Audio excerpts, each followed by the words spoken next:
এই রকম একটা পদ যদি দুপুরবেলায় ভাতের থালায় থাকে তাহলে হয়তো এক নিমেষেই এক থালা ভাত খাওয়া হয়ে যেতে পারে।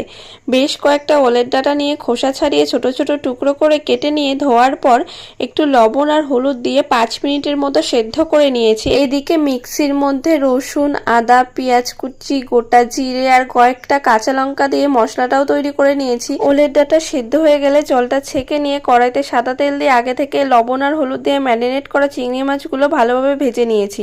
তারপর ওই তেলের মধ্যে গোটা জিরে ফোড়ন দিয়ে তার মধ্যে আগে থেকে করে রাখা মশলাটা দিয়ে পরিমাণ মতো লবণ আর হলুদ দিয়ে মশলাটা খুব ভালোভাবে কষিয়ে নিয়ে আগে থেকে ভেজে রাখা চিংড়ি মাছটা দিয়ে ভালোভাবে কষিয়ে নিয়েছি।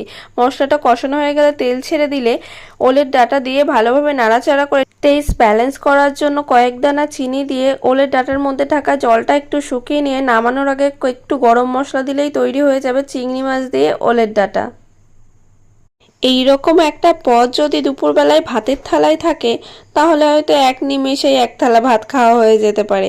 বেশ কয়েকটা ওলের ডাঁটা নিয়ে খোসা ছাড়িয়ে ছোট ছোট টুকরো করে কেটে নিয়ে ধোয়ার পর একটু লবণ আর হলুদ দিয়ে 5 মিনিটের মতো সেদ্ধ করে নিয়েছি। এদিকে মিক্সির মধ্যে রসুন, আদা, পেঁয়াজ কুচি, গোটা জিরে আর কয়েকটা কাঁচা লঙ্কা দিয়ে মশলাটাও তৈরি করে নিয়েছি। ওলের ডাঁটা সেদ্ধ হয়ে গেলে জলটা ছেঁকে নিয়ে কড়াইতে সাদা তেল দিয়ে আগে থেকে লবণ আর হলুদ দিয়ে ম্যারিনেট করা চিংড়ি মাছগুলো ভালোভাবে ভেজে নিয়েছি।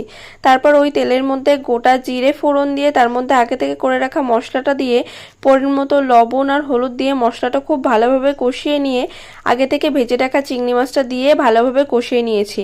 মশলাটা কষানো হয়ে গেলে তেল ছেড়ে দিলে ওলের ডাঁটা দিয়ে ভালোভাবে নাড়াচাড়া করে টেস্ট ব্যালেন্স করার জন্য কয়েক দানা চিনি দিয়ে ওলের ডাঁটার মধ্যে থাকা জলটা একটু শুকিয়ে নিয়ে নামানোর আগে একটু গরম মশলা দিলেই তৈরি হয়ে যাবে চিংড়ি মাছ দিয়ে ওলের ডাঁটা।